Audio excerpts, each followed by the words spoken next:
Hi friends, welcome to simple vlog. நம்ம சேனலில் இன்றைக்கி யூஸ்ஃபுல்லான சமையல் குறிப்பு தான் என்னென்னு பார்க்க போகிறோம். இது ரொம்பவே பயனுள்ளதாக இருக்குது உங்களுக்கு. கண்டிப்பாக வீடியோவை முழுமையாக பார்த்துட்டு இந்த பயனுள்ள டிப்ஸை வீட்டில் ட்ரை பண்ணி பாருங்கள். வாங்க அது என்னென்ன டிப்ஸ்னு பார்க்கலாம்.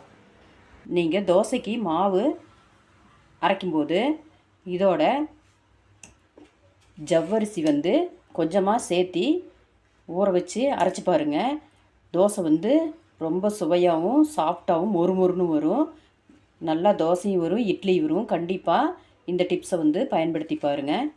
அடுத்த டிப்ஸ் என்னென்னு பார்க்கலாம். இட்லிக்கு அரைச்ச மாவில் கொஞ்சமாக நல்லெண்ணெய் சேர்த்திட்டு இட்லி சுட்டு பாருங்கள். இட்லி ரொம்பவே சாஃப்டாக வரும். இந்த டிப்ஸை கட்டாயம் பயன்படுத்தி பாருங்கள், யூஸ்ஃபுல்லாக இருக்கும். அடுத்த டிப்ஸ் என்னென்னு பார்க்கலாமா. பருப்பு பொடி செஞ்சு சாப்பிட்டு பார்த்துருப்பீங்க. இந்த மாதிரி பொட்டுக்கடலையில் ஒரு தடவை பொடி செஞ்சு சாதத்துக்கோ இட்லி தோசைக்கோ செஞ்சு சாப்பிட்டு பாருங்கள். டேஸ்ட் ரொம்பவே சூப்பராக இருக்கும்.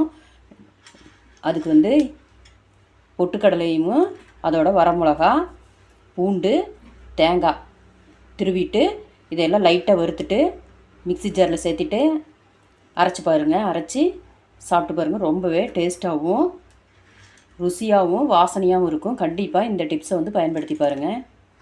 அடுத்த டிப்ஸ் என்னென்னா, இட்லி பொடி தயாரிக்கும் போது மல்லி 1 டீஸ்பூன் மட்டும் சேர்த்திட்டு லைட்டாக வறுத்துட்டு மற்ற பொருளோட பொடி செஞ்சு இட்லிக்கு சாப்பிட்டு பாருங்கள். இட்லி தோசைக்கு ரொம்பவே டேஸ்ட்டாகவும் வாசனையாகவும் இருக்கும். இந்த மாதிரி புது சுவையில் கண்டிப்பாக ட்ரை பண்ணி பாருங்கள். இட்லி பொடி இந்த டிப்ஸை பயன்படுத்தி பாருங்கள். அடுத்த டிப்ஸ் என்னென்னு பார்க்கலாம். கூட்டுக்கோ பொரியலுக்கோ தேங்காய் துருவல் இல்லைன்னா கவலைப்படாதீங்க. அதுக்கு பதிலாக சாப்பாட்டு அரிசி வறுத்துட்டு இப்படி பொடி பண்ணி வச்சுக்கிங்க. கடைசியாக இறக்கும்போது 2 டீஸ்பூன் இந்த அரிசி மாவு தூவி இறக்கிங்க. டேஸ்ட் சூப்பராக இருக்கும். அப்படியும் செய்யலாம். இல்லை தேங்காய் இருந்தாலும் தேங்காயும் சேர்த்திட்டு துருவலையும் இதோட கடைசியாக 1 டீஸ்பூன் அரிசி மாவையும் தூவிட்டு நீங்கள் சேர்த்து பாருங்கள். சூப்பராக இருக்கும். நல்ல மணமாகவும் இருக்கும், தனி சுவையாகவும் இருக்கும். இந்த டிப்ஸை கட்டாயம் பயன்படுத்தி பாருங்கள். அடுத்த டிப்ஸ் என்னென்னு பார்க்கலாம். தோசை சுடும்போது தோசைகளில் மாவு ஒட்டிட்டு தோசை நல்லா வரலைன்னா இந்த டிப்ஸை கட்டாயம் பயன்படுத்தி பாருங்கள். கண்டிப்பாக தோசை சூப்பராக வரும். அது என்னென்னா, ஒரு வெள்ளை துணி எடுத்துகிட்டு புளி கொஞ்சமாக எடுத்துக்கங்க. எடுத்துட்டு கட்டிக்குங்க.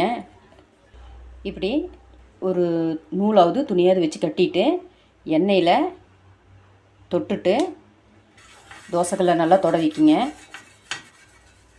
தொடவி விட்டுட்டு தோசை மாவு ஊற்றி தோசை சுட்டு பாருங்கள்.